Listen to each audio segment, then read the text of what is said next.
If you're enjoying this story, please like, share, and subscribe. We'd love to hear from you. Drop a comment telling us where you're watching from. We love hearing from all of you. The conference room on the 42nd floor sparkled like a jewel box. Tall windows showed the Chicago skyline stretching toward the clouds. Inside, 11 lawyers sat around a table so shiny you could see your face in it. They wore expensive suits. Their briefcases cost more than most people's cars. Papers covered every inch of the table, and everyone looked worried. Marcus Bennett stood at the head of the table. He was the boss of Sterling and Brooks, one of the most powerful law firms in the country. His gray suit fit perfectly. His shoes gleamed, but his face looked tired, very tired. Clause 38B is going to destroy us, said Richard Chun, the oldest lawyer in the room. His hands shook as he pointed at the contract. If we sign this deal with the Renshaw Group, we're opening ourselves up to a lawsuit that could cost millions, maybe billions. I've read it 20 times, said Jennifer Walsh, another lawyer. The language doesn't make sense. It contradicts itself. But I can't figure out how to fix it. Marcus rubbed his temples. They had been in this room for 6 hours. 6 long, painful hours. The merger with the Renshaw Group was supposed to be the biggest deal of the year. But this one clause, buried on page 73 of the contract, was like a bomb waiting to explode. We need to call the Renshaw team. Marcus said finally, tell them we need more time. That's the 4th delay, Richard warned. They're going to walk away. And when they do, everyone in the business world will know we couldn't close the deal. Our reputation will be ruined. The room fell silent. Outside, the city glittered with a million lights. Inside, 11 brilliant minds felt defeated. That's when they heard the cart. It rolled slowly down the hallway outside. Squeaky wheels. The soft splash of water in a bucket. The cart stopped right outside the conference room door. Rose Carter pushed the door open with her hip. She wore a simple blue uniform with her name stitched over the pocket. Her hair was pulled back in a neat bun. She was 62 years old, and she had been cleaning the offices of Sterling and Brooks for 15 years. Excuse me, she said quietly. I'll just empty the trash and be out of your way. The lawyers barely looked at her. They never did. Rose had learned long ago that to wealthy people, cleaners were invisible. She moved around the room, emptying wastepaper baskets, wiping down the side table. Her movements were smooth and practiced. But as she worked near Marcus's chair, her eyes fell on the contract spread across the table. Clause 38B was highlighted in bright yellow. Notes covered the margins in different colors of ink. Rose paused. Her hand tightened on her cleaning cloth. That clause is broken, she said. The room froze. 11 heads turned toward her, like she had just appeared out of thin air. Excuse me, Marcus said. His voice was sharp, surprised. Rose pointed at the paper. Clause 38B. It's written wrong. It says the Renshaw Group has priority in disputes, but then it references Article 127 of the Federal Commercial Code. Those two things can't exist together. One cancels out the other. That's why you can't make sense of it. Jennifer Walsh blinked. How do you know about Article 127? Rose shrugged. I read. A lot. Richard Chun laughed, but it wasn't a kind laugh. You're a cleaning lady. No offense, but contract law takes years of study. I know, Rose said simply. She turned to leave, pushing her cart toward the door. Wait. Marcus stood up. His eyes were suddenly sharp and focused. Come back here. Please. Rose stopped. She had seen that look before. It was a look of someone who had just spotted something important. Explain what you just said, Marcus ordered. Then more gently he added, please. Explain it to me like I'm 10 years old. Rose set down her cleaning cloth. She walked back to the table. The lawyers shifted uncomfortably in their seats, making space for her. She looked down at the contract. See this part? She pointed to Clause 38B. It says if there's a problem, the Renshaw Group gets to decide what happens first. That's called priority. But then, right here in the second paragraph, it says the decision has to follow Article 127. That article says both parties have equal power. You can't have someone in charge and equal power at the same time. It's like saying you're the oldest child and the youngest child. Both can't be true. The room was completely silent. You could have heard a pin drop. There's more, Rose continued. Her voice grew stronger. This exact problem happened before. In 2019, there was a case called Garvin versus Dakota Energy. A big company tried to use the same trick in a contract. They lost. The judge said you can't hide unfair terms by referencing laws that cancel them out. It's called structural ambiguity. The contract pretends to be fair, but it's actually a trap. Marcus sat down slowly. His face had gone pale. How do you know about Garvin versus Dakota Energy? I told you, Rose said. I read. The case is in Volume 12 of Albright Civil and Contract Law. I have the whole set at home. Jennifer Walsh pulled out her phone. Her fingers flew across the screen. After a moment, she looked up, her mouth hanging open. She's right. Garvin versus Dakota Energy, 2019. Federal District Court. The ruling is exactly what she said. Richard Chin grabbed the contract. He read Clause 38B again and again. His face slowly changed from doubt to shock to something like wonder. My God, he whispered. She's absolutely right. How do we miss this? Marcus stared at Rose, really looked at her for the first time. Why do you have a complete set of Albright Civil and Contract Law at home? Rose met his eyes. She saw no mockery there, only genuine curiosity. So she told him the truth. 20 years ago, my husband left me and our baby son. Just disappeared. He took all our money. I tried to get help from a lawyer, but I couldn't afford one. The legal system felt like a locked door, and I didn't have the key. I lost everything.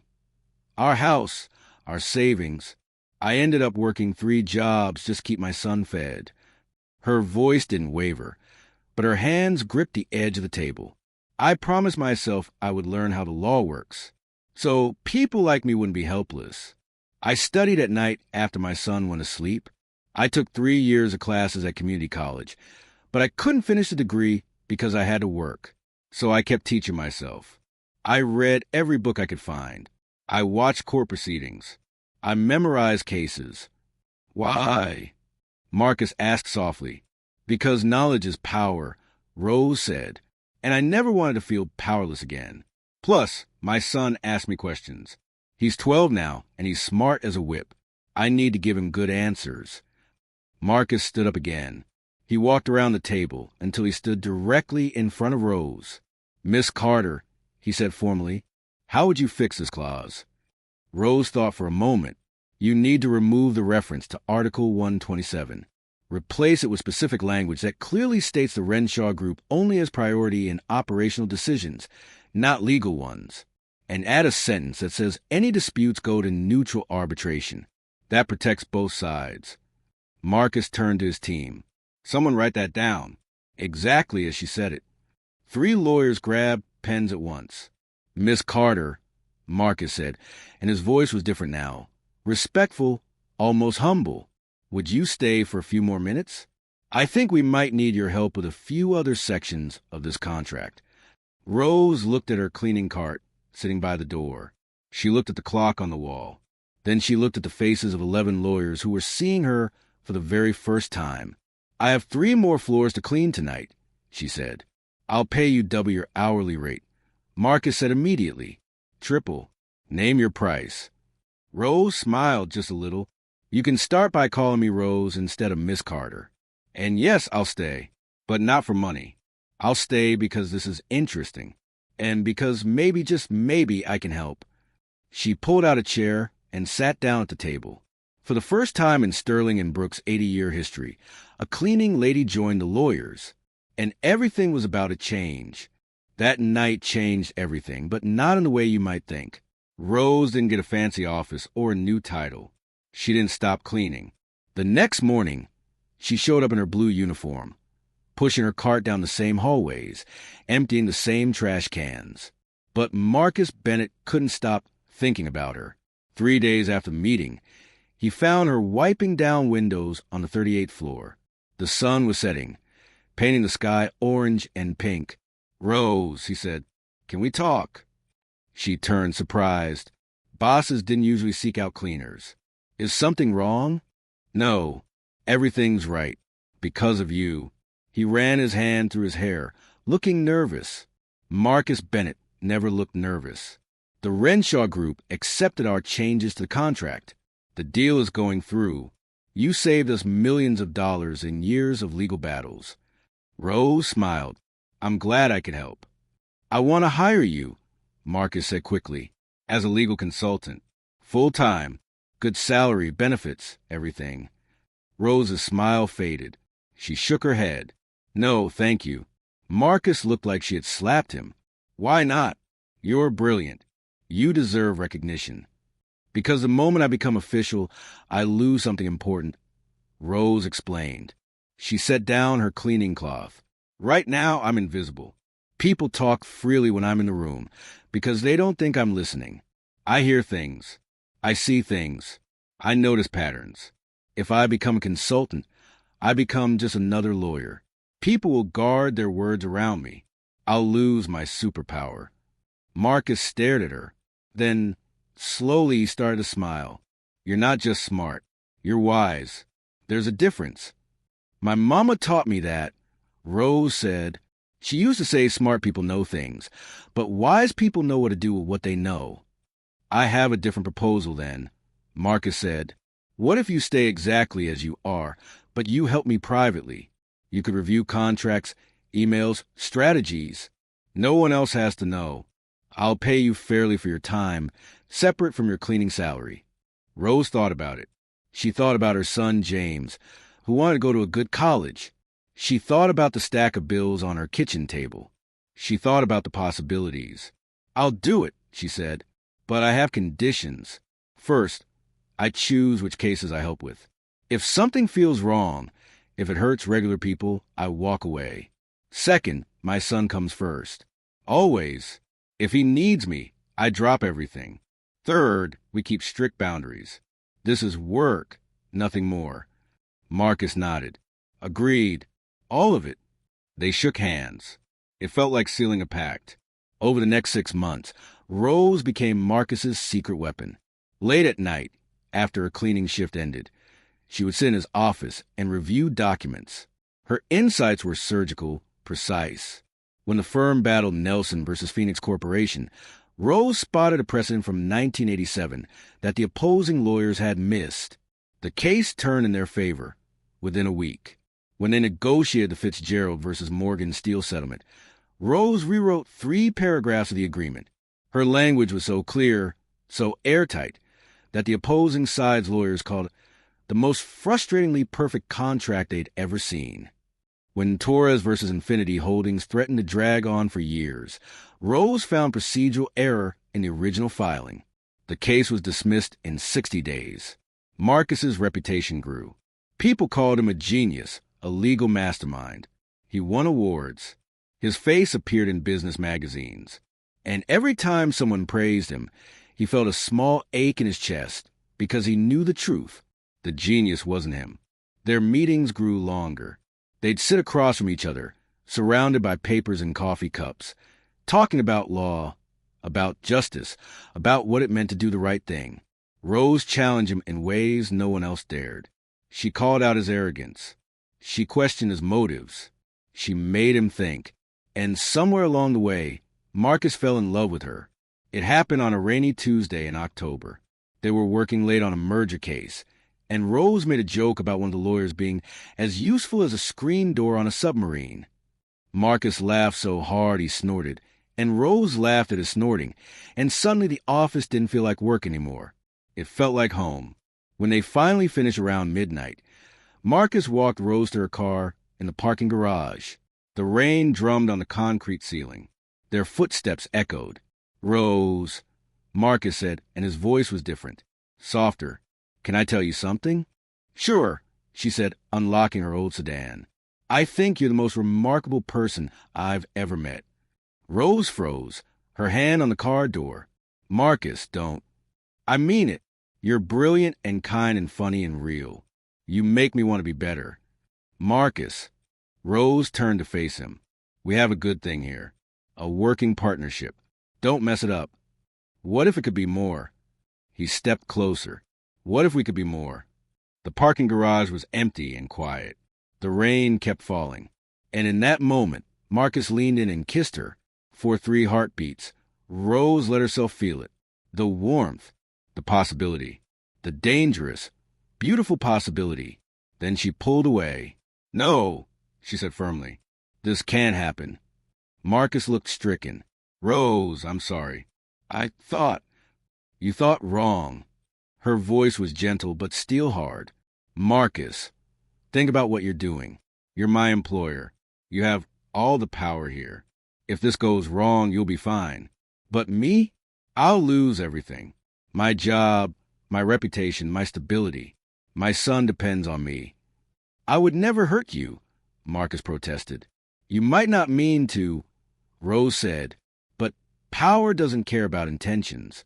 I've seen too many women lose everything because they trusted a powerful man who said he was different." Marcus stepped back like she'd struck him. "You're right. God, you're right. I'm so sorry." "I accept your apology," Rose said, "but we need new rules. Clear ones." Over the next week, Marcus tried to make it up to her. He sent flowers to her apartment. She sent them back. He offered her a raise. She refused. He bought her son an expensive video game system. She returned it with a note that said, "My son doesn't need your guilt." Finally, Marcus asked her directly, "What do you want from me?" They were in his office. The door closed, the city lights twinkling below. "I want you to respect me," Rose said. "Really respect me. That means understanding that I said no, and no means no. Forever. It means not trying to buy my forgiveness with money or gifts. It means proving through your actions, not your words, that you see me as an equal." "How do I do that?" Marcus asked. He looked lost, like a little boy who disappointed his mother. "You listen when I talk. You credit my ideas when they matter. You stop trying to protect me or save me or win me over. You just work with me, honestly and fairly. Can you do that?" Marcus nodded slowly. "I can. I will." "Good," Rose said, "because the work we're doing matters. We're not just making rich people richer. We're finding justice in complicated places. I don't want to lose that because of feelings." Something shifted in Marcus that night. He stopped seeing Rose as someone to win or protect. He started seeing her as what she was: a partner, an equal, someone who made him better not because she belonged to him, but because she chose to stand beside him.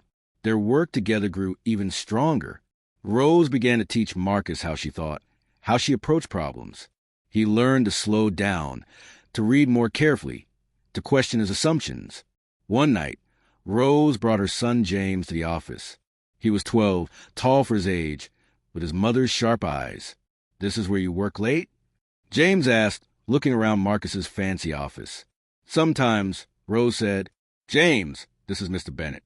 "Call me Marcus," he said, shaking the boy's hand. "Your mom tells me you're interested in engineering." James lit up. "I want to build bridges.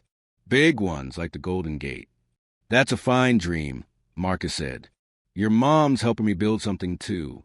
Not bridges exactly, but connections. Ways to make the law work better for everyone." James looked at his mother with new respect. "Is that true?" Rose ruffled his hair. "It's true. Now do your homework while I finish up here." As James settled into a corner with his math book, Marcus watched Rose work. She edited a contract with quick, confident strokes. She'd come so far from that first night when she'd shyly pointed out the flaw in Clause 38B. Now she worked with the assurance of someone who knew her worth. "Rose," Marcus said quietly, "thank you." "For what?" "For teaching me what real partnership looks like. For showing me that respect isn't about grand gestures. It's about showing up every day and doing the work with integrity." Rose looked up from the contract. She smiled, and it was warm and genuine. "You're learning. Slowly, but you're learning." "I have a good teacher," Marcus said. They worked side by side until the contract was perfect. James fell asleep in the corner, his head on his backpack. The city below them never stopped moving, millions of lights in the darkness. And in that office, a cleaning lady and CEO built something rare and precious, a partnership based not on romance or power, but on mutual respect, shared values, and the simple truth that the best work happens when people see each other clearly. But their story was far from over. The world was about to discover Rose Carter. And when it did, everything would change again. It started with a simple video. Rose's neighbor, Mrs. Hernandez, was being cheated by her landlord. The lease said one thing, but the landlord claimed it said something else. Mrs. Hernandez was about to lose her apartment. "Can you explain this to me?" Mrs. Hernandez asked Rose one evening, holding out the lease with shaking hands. Rose read it carefully. Then she pulled out her phone. "Let me make a video. That way you can watch it as many times as you need to." She recorded a 2-minute explanation. She held up the lease, pointed to the important parts, and explained in simple words exactly what each section meant. She showed Mrs. Hernandez where the landlord was lying and what the law actually said. "Post this on social media," Rose told her. "Let everyone see what he's trying to do." Mrs. Hernandez posted it that night. By morning, the video had been shared 500 times. By afternoon, 5,000. By the end of the week, 5 million. Suddenly, Rose's face was everywhere. News stations called her the people's lawyer. Law students analyzed her explanations. Regular people made reaction videos, amazed at how clearly she explained complicated legal ideas. The comments poured in. "Why didn't anyone ever explain contracts like this before? This woman is a genius. I finally understand what my lease means." Marcus saw the video when one of his junior lawyers showed it to him. His heart nearly stopped when he saw Rose's face on the screen. "That's our cleaning lady," the junior lawyer said, laughing. Who knew she was so smart? Marcus said nothing, but inside, he felt something crack. All these months, he kept Rose hidden. He'd benefited from her brilliance while letting the world think he was a genius. He protected their secret, yes, but he'd also protected himself. That night, he found Rose on the 42nd floor, cleaning the same conference room where they first met. "We need to talk," he said. Rose looked tired. "I know what you're going to say. The video was a mistake. I exposed myself. Now everyone knows." "That's not what I was going to say." Marcus closed the door. "I was going to say I'm sorry." Rose blinked. "For what?" "For keeping you in the shadows. For taking credit for your ideas. For being too coward to tell people that the real genius behind my success is a woman who cleans offices at night." His voice broke.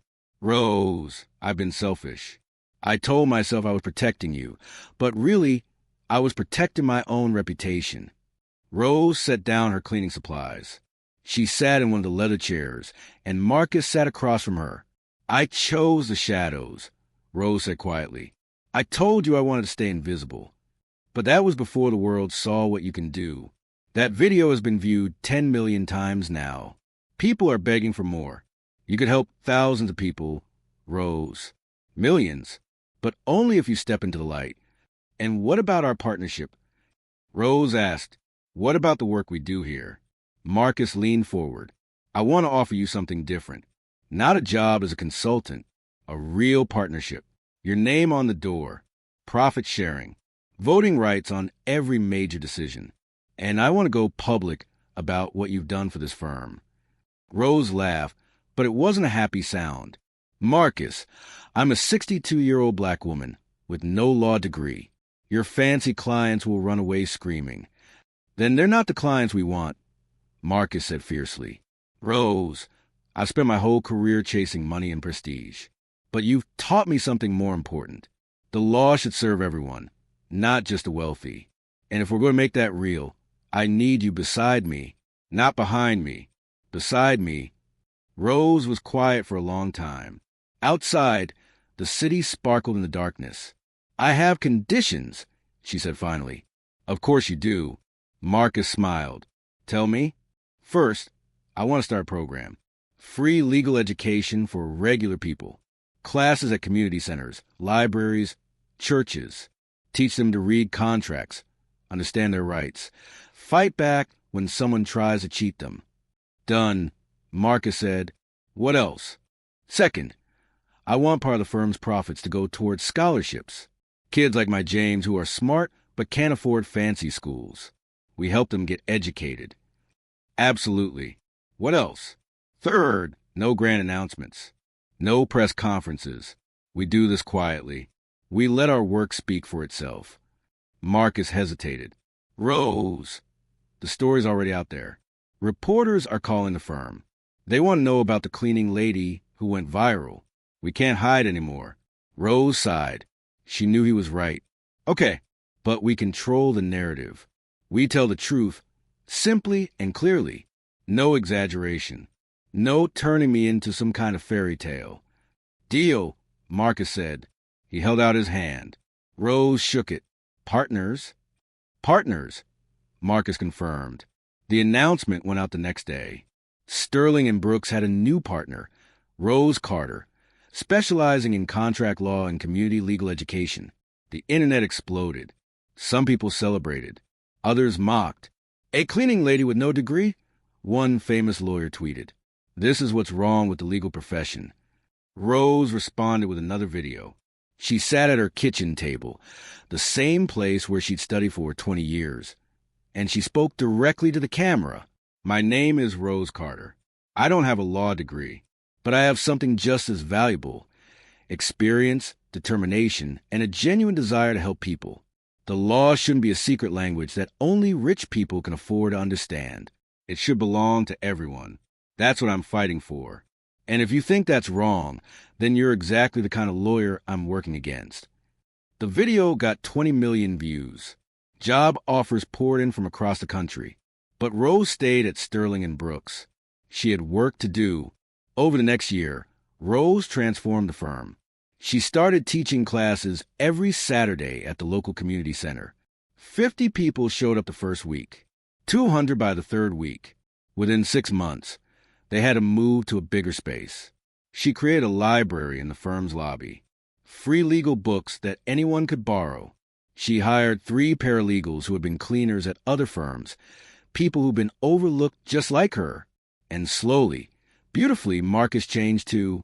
He started visiting the community center, sitting in the back of Rose's classes. He listened to her teach a single mother how to fight an unfair eviction. He watched her help an elderly man understand his medical bills.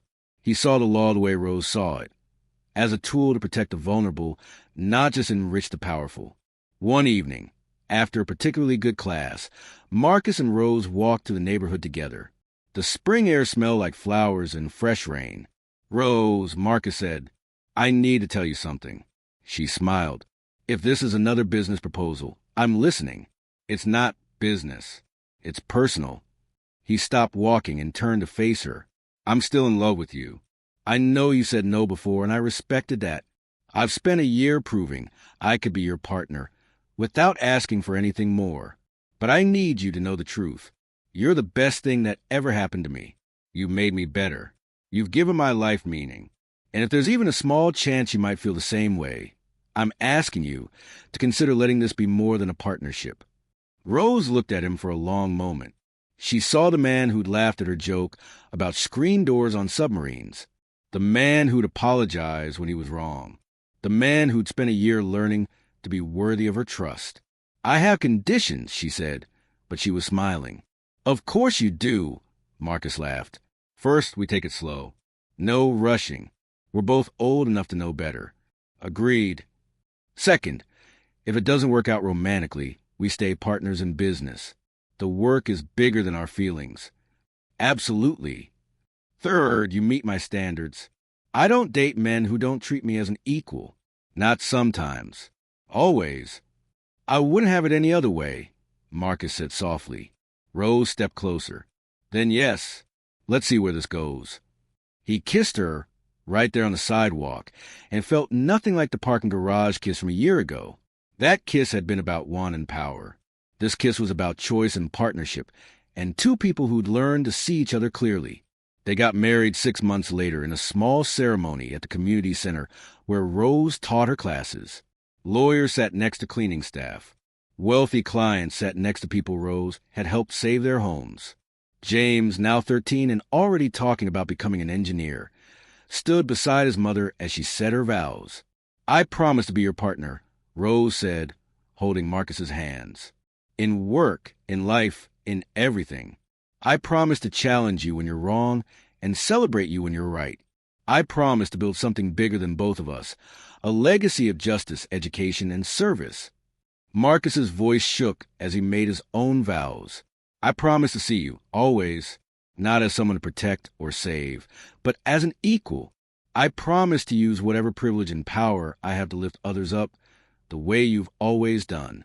I promise to spend the rest of my life trying to be worthy of you." The crowd cheered. Mrs. Hernandez cried happy tears. The junior lawyer who'd first shown Marcus the viral video looked stunned, finally understanding that the cleaning lady had never been just a cleaning lady. The years that followed were full and rich. Rose's legal education program spread to 30 cities. Sterling and Brooks became known not for making rich people richer, but for taking on cases that mattered. They defended workers against unfair bosses. They fought for tenants against predatory landlords. They helped small businesses survive against corporate giants. Marcus learned to share credit, to lead with humility, to understand that real power comes from lifting others up.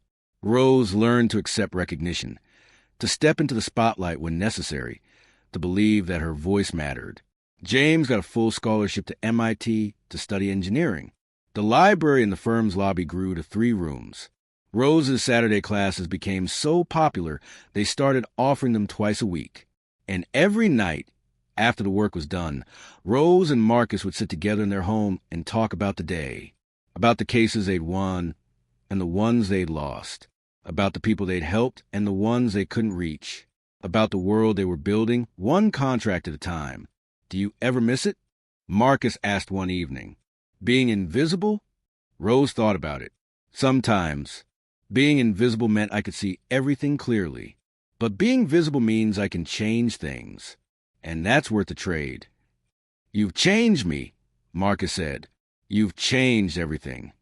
"We've changed each other," Rose corrected. "That's what partnership means." 10 years after that first night in the conference room, Sterling and Brooks looked completely different. Half the partners were people who'd worked their way up from humble beginnings. The lobby library had become famous, featured in magazines and news stories. Rose's legal education videos have been viewed over 1 billion times worldwide. And in a small office on the 42nd floor, there was a plaque that read, "True power arises when knowledge serves many, not a select few." Rose had written those words. Marcus had hung the plaque. And together, they'd built a life that proved it true.